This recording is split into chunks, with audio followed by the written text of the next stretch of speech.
A Date with Judy. Ladies and gentlemen, we have a very special treat for you this evening. Here to keep his date with Judy is the celebrated motion picture star, Charles Boyer.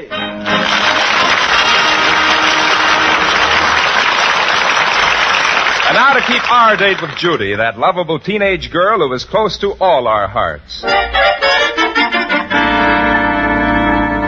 And now let's see what's happening at the Foster house. Judy's parents and her kid brother Randolph were in the living room when Judy bursts excitedly into the house. Hello, everybody. Mother, may I use some of your perfume? Well, now... Father, I've got to borrow your cart. Mother, I can use your perfume, can't I? Oh, for heaven's sakes, Judy, what's going on? Just everything, that's all. Just everything.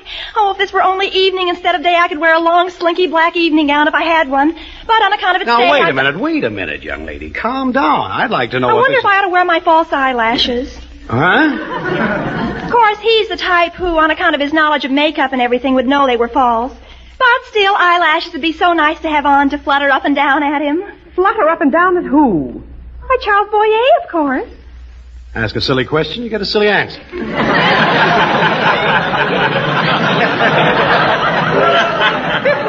Randolph, find me my French book, please. On account of I thought it'd be nice when I enter languorously into the room if I said something appropriate like, bonjour, mon bon monsieur. Come and tally-vous and everything. Appropriate for what? That sounds like it's appropriate for almost anything. Or do you think I ought to come in and say, Monsieur Boyer, vous êtes terrifique, in a kind of a low Lauren Bacall voice? In a minute, I am going to say something in a kind of a low Humphrey Bogart voice. Something terrifique. Judy, what is this all about? Don't you know? No, we do not know. Oh, I thought I told you. I'm going to interview Charles Boyer this afternoon for the high school magazine. He's in town to make speeches for the Red Cross. Oh, is that all? Oh, I was chosen over every other girl in the school to do the interview. Why, it's a terrific honor. Well, just how did you get this honor? Oh, probably by kicking every other girl in the teeth. Randolph, that isn't true. I merely talked louder than anybody else, that's all. No hair pulling? Just Tootsie Whiteman's. Well, she'll look better without those bangs of hers anyhow. Oh, Randolph, I didn't actually pull her hair physically, just mentally. Tell us the truth. Is she totally bald? Randolph. Oh, isn't it wonderful that I've had 2 semesters of French? What if I'd taken Spanish instead? Oh, I shudder to think of it. But I'm so lucky to have taken French. Otherwise, Mr. Boyer might not be able to understand me when we chatter Francais at each other. He's lucky to have a little trouble as it is. Well, I've got to hurry and get ready. I want to put it right down in my date book. Oh, this is the most exciting thing that ever happened to me. Just imagine me, Judy Foster, going to be face to face with the great Charles Boyer in less than an hour. I can hardly believe it. In less than an hour? Well, then will you tell me why you have to put it down in your date book? Oh, Father, don't you understand?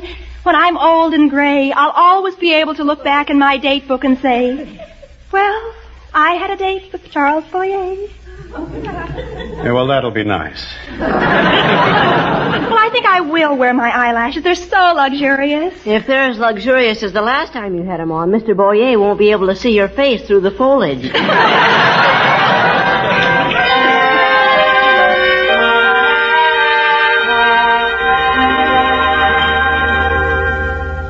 Mr. Boyer. Yes? Yes, Max? There's a gentleman here to see you. Says he knows you from Paris. From Paris? Really? Who is he? Oh, he just says he knows you. He was the proprietor at the theater, the prompter at the theater where you used to act. The prompter? Oh, Dubois, Jacques Dubois. Show him in, please, Max. Right away. This way, sir. Merci. Monsieur Boyer, Monsieur Boyer. Oh, Jacques, mon vieux, que c'est bon de vous voir. Oh, et moi aussi. Oh, mon ami, mais non. We must speak in English. This is America. Yes, this is America. How on earth did you get here? Ah, mon vieux, it is a long story. I escaped from France 3 days before the Nazis arrived. Just 3 short days. Oh, I'm so glad. Jacques, you don't know how it does my heart good to look at you. But what are you doing here? I mean, here, in this town. Oh, I am a war worker. Clack, clack, clack, clack, clack. I push the object like a gun at the factory. I am a riveter. A riveter? Oui. And what has become of the play scripts over which you used to shake your head sadly? No, Monsieur Boyer, no. You have forgotten your lines. Those were beautiful days, were they not? Beautiful. I was so cruel when you would make the mistake. Monsieur Boyer, I would say so sharply. You have made the fluff. The line she does not read as you have said. Not at all as you have said. Oh, and always you were so kind to me, so very, very kind. Well, you were the best prompter in all France. Oh, Monsieur Boyer. And now you are the best riveter in all America? Modestly, I must say so, yes. You are an angel of a man, Jacques. An angel of a man. You know, when I saw in the newspaper this morning, Monsieur Charles Boyer will be here to speak for the Red Cross, I said to myself, Jacques, you will go to see Mr. Boyer. You will display yourself to him at once and let him hear your beautiful English that you have learned since coming to America. She is beautiful, my English, is she not? Amazing. I've heard nothing like it in all America. Thank you. You are always so good to me, so very kind. Tell me, how is little Nanette? Oh, Nanette. Oh, she is wonderful. But she is now a young lady. Nanette? Oh. Grown up? Oh, the little baby I bounced up and down on my knee when I came to your house for supper after the play. Remember how you cooked the supper? You were the greatest cook in all France. Oh, now Nanette has superseded me. She's still a greater cook. What? Your baby? She's old enough to cook? Oh, yes. But how long ago was it since I came to your house? Oh, a long time. I remember I would wake the baby, no matter what the hour. She would open her eyes, always laughing. I would say, Uncle Charles is here. Yes, and she would run to me, and I would pick her up in my arms, and she would laugh, and it was like music. Oh, she was a beautiful child, right? Yes. Even then you would say, this baby, she has the talent. She will be a great actress someday. And it is so. She's an actress? Well, no, but she is a singer. Oh, she has the voice from heaven. Really? Opera, she knows them all. A golden soprano. Someday there will be those who will listen. Someday. But she is still very young. She's just 16. Jacques, if I could do something for her, I mean, perhaps with my little influence... Oh, no, Monsieur Boyer, do not come to ask the favor. Oh, I know that. But still, send her to me. I would like to see the little Nanette, now a young lady. Oh, very well, I will. I will send her to see you this afternoon. I will say, Charles Boyer, the great cinema star, would like to see you. No, you say, Uncle Charles, your old friend, would like to see you. Very well, I will. Oh, but now I must go. This is my lunch hour from the factory. I must be back with my rivet at 1 o'clock. I cannot thank you enough for coming here. And I must see you tonight. Yes. Come to the Civic Auditorium, where I will speak for the Red Cross. I will be there. Au revoir. Au revoir, Jacques. Oh, Max. Yes, sir. There will be a young lady who will come to see me here this afternoon. Please admit her. I'm most anxious to see her. Yes, sir.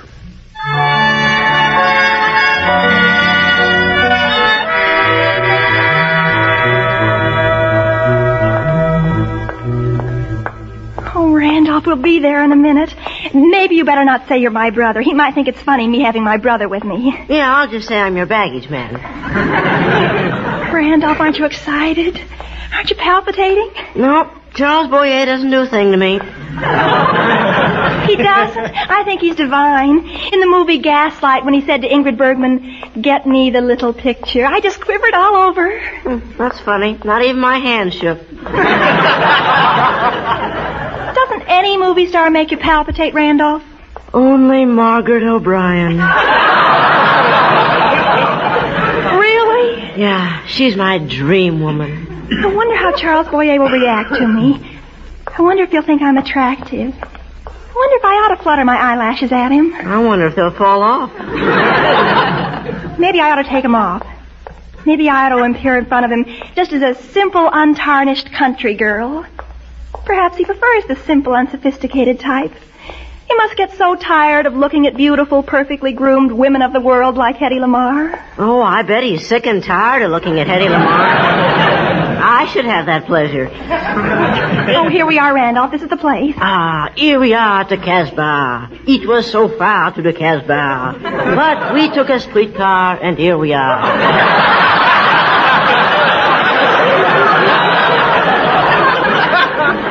Oh, Randolph, I'm nervous enough as it is. Well, take off your eyelashes and let's go.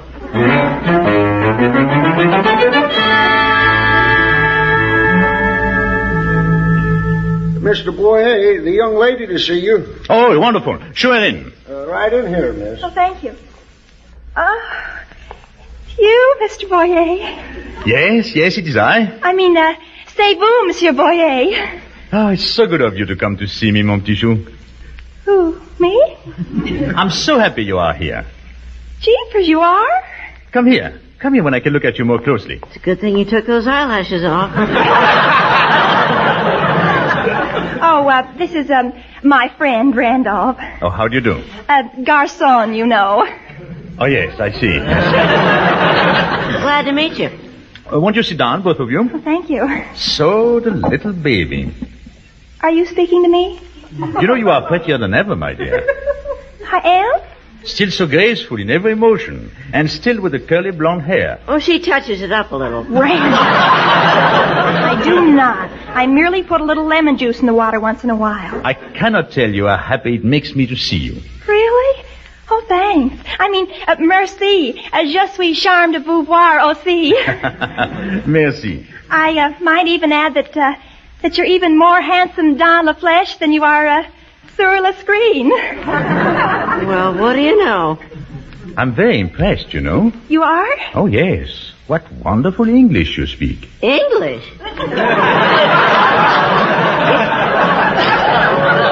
Yes, you are really an American now, my dear. Yes, I know. I guess I'll try Spanish next semester. Oh, yes. Yes, indeed. To be a linguist is necessary in your career. Oh, you're absolutely right. Now, here I am talking to a Frenchman, and sometime I may interview an Italian or a Latin or almost anybody. Well, language is so important if you hope for the Metropolitan. The Metropolitan? I heard you are a wonderful singer. You did? With a voice from heaven. Oh, my goodness. When I sang at the sororities Jitterbug Jamboree, everybody said I sang beautifully, but I had no idea that people would go around talking about it. You see, your reputation has preceded you. Well, that's wonderful. I've been thinking, tonight at the auditorium, I will speak for the Red Cross, as you may know. Yes, I do. I think it's marvelous all you've done for the cause, all the money you've raised and everything. Oh, well, it's a small thing to do for such an important cause. But I was about to say, there will be entertainment tonight. Music, little acts performed. And what I've been thinking is that I will speak to the man in charge, and perhaps he may find a little place for you on the program. You mean, you want me to sing? Why not? Well, personally, I could think of a few good reasons. Quiet, Randolph. Oh, Mr. Boyer, I just love to sing tonight. I'd be just... Oh, I think it's just simply ecstatic. So American. It's remarkable. What would you like me to sing, Mr. Boyer? Oh, you shall choose yourself. A bit of Lucia de la Murmure, perhaps? Perhaps, but probably no. Lucia de... Well, I don't know. Mignon, perhaps. Or La Vie de Bohème. How about accentuate the positive? I leave the selection to you. Yes, I think that would be the best idea. By the way, you have an arrangement, of course. An arrangement? Well, that I may get the orchestra. Oh, yes, I'm sure I could bring an arrangement. Good. In fact, you could bring the orchestra. Yes, would you like me to do that? I'm sure Oogie Pringle and his high school hot licks would be glad to come. Oogie Pringle. Oogie? Yes. He's a terribly bon ami of mine. Oh, I see. Well, suppose we trust the orchestra we have. All right. If it can trust Judy, we can trust it. How shall I introduce you? Introduce me? Why, it's Miss Judy Foster. Judy? Oh, you use that as your professional name. Why, yes, I do. She uses it for a lot of things. Good. Well, now everything's settled? Oh, yes. You're happy? Delirious. You know, well, this is just about, well, the last thing I expected. What is? You asking me all these questions. I came here to interview you, and now here you are practically interviewing me.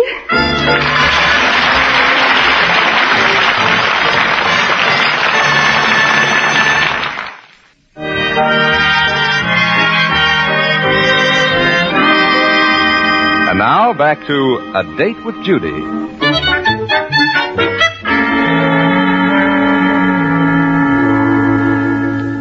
I'd like to see Mr. Boyer, please. Did you have an appointment? Not exactly an appointment, but I was told I could see him this afternoon. Oh, I'm sorry. He has a very strenuous schedule. He's made 2 speeches already today. Got 4 more to go. Oh, I quite understand. You see, so many girls want to see him, and he's so obliging. Well, he just tries to see everyone. And he would, if I didn't try and protect him from his admirers. Naturally. He'd be sore if he knew I was protecting him, but, well, what he doesn't know won't hurt him. Right? Yes. He spent half an hour with one young lady this morning. She was someone he knew from France. He'd never get a moment to himself if I didn't turn some people away. I understand perfectly. Tell you what, you come back tomorrow, maybe. He'll still be in town until noon. I'll do that. Thank you so much. Goodbye. Girls, girls, girls. Wish I was a movie star.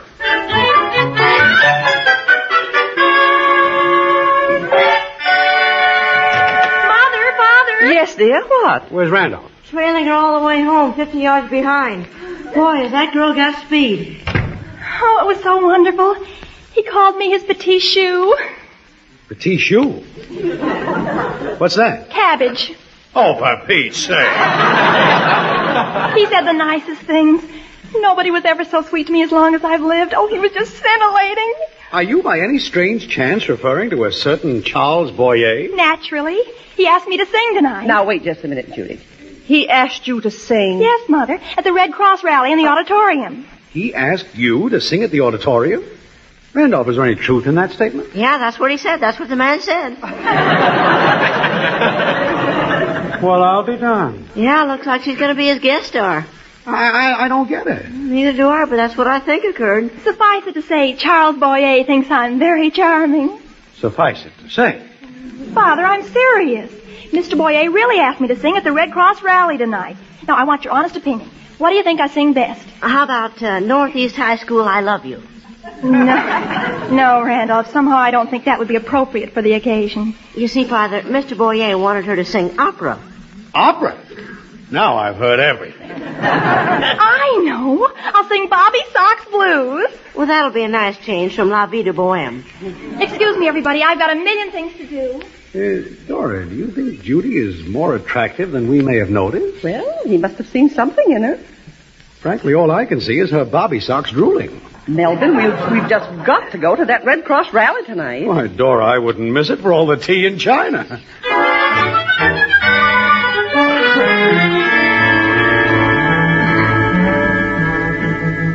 So give as much as you can. Every dollar and every penny you can. The Red Cross depends on you. Millions of hungry, wounded, homeless, sick, and weary men, women, and children depend on you.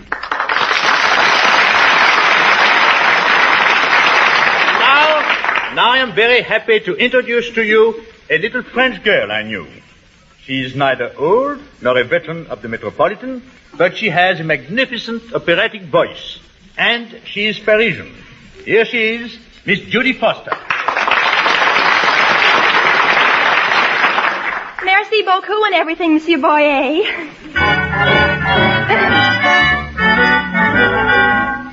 I've got the Bobby Sox Blues. I'm just a girl who's got the Bobby Sox Blues. Bobby Sox Blues. Mr. Boyer, what's the matter? Bobby Sox Blues? Yeah. What opera is that from? I don't know what I've done, but I know I shouldn't have done it. She's Parisienne. I'm a Fiji Islander. I don't understand it. Now take it easy, Mr. Boyer, and I'll get you a chair. They say.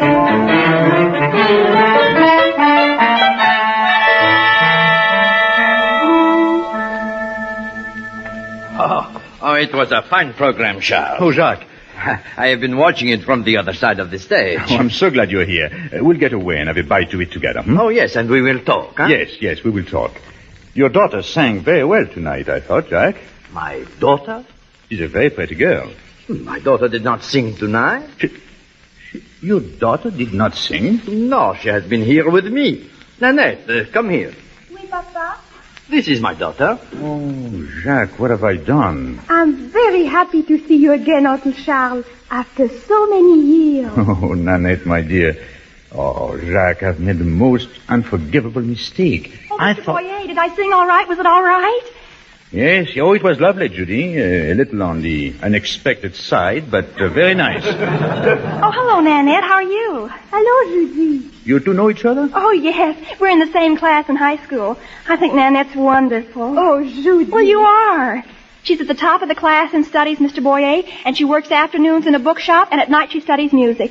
I don't know how she does it all. Oh, Judy, you make it sound so difficult. And it isn't. Jacques, to tell you the truth, I thought Judy was your daughter. You thought she was Nanette? Yes, she came to see me this morning, and, well, you said you were sending Nanette to me, and... I did come this afternoon, but you were resting. And they did not admit you? Oh, Jacques, what must you think of me? No, a very natural mistake. It is of no consequence. We enjoyed the program from beginning to end, did we not, Nanette? We loved it. And Bobby Sox Blues, Judy, it was charming. Jeepers. Oh, Mr. Boyer, did you mean to give Nanette the chance to sing tonight, and by mistake give it to me? It's all right, Judy. You mustn't worry. It's not your fault. Oh, but it is. I just feel terrible. No, you mustn't. Your sweet little song made us all very happy. Oh, but that was just blues singing. And Nanette has studied so hard. She knows all the opera. She deserved the chance, and I didn't. And I took it away from her. Oh, I just feel awful. Now, Judy. Oh, Mr. Boyer, I'll do anything to make it up to her. Anything. I never felt so terrible about anything. Judy, I have a good idea. Come to see me tomorrow morning. We'll think up ways and means. We'll put our heads together. Oh, Mr. Boyer, that'll be wonderful.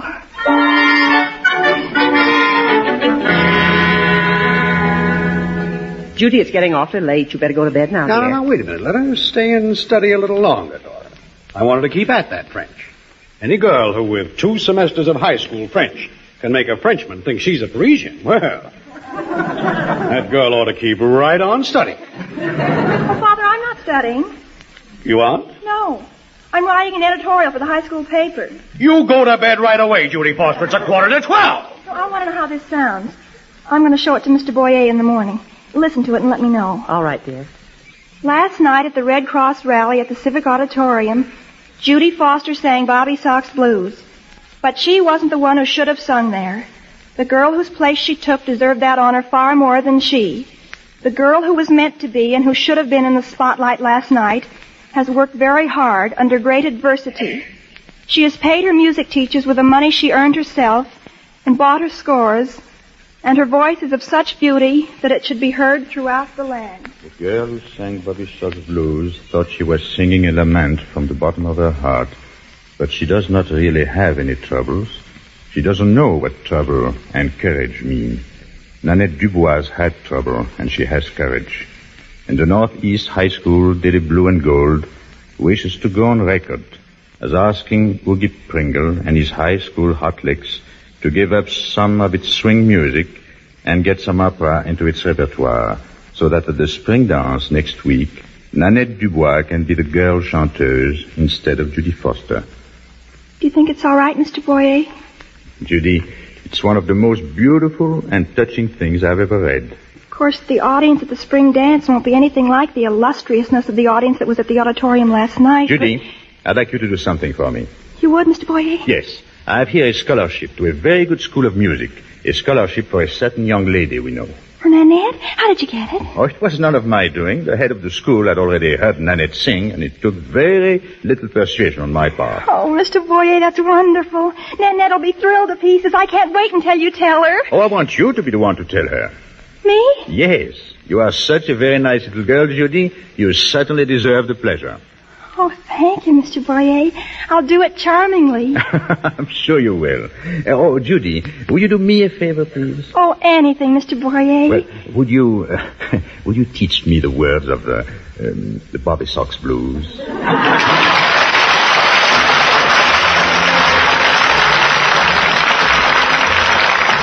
We are very grateful to Charles Boyer for being with us this evening. A Date with Judy is written by Aline Leslie and stars Louise Erickson and Dix Davis. Mr. and Mrs. Foster were played by John Brown and Myra Marsh. Music was composed by Paul Sawtelle and conducted by Konstantin Bakalinikov. The program was produced and directed by Helen Mack.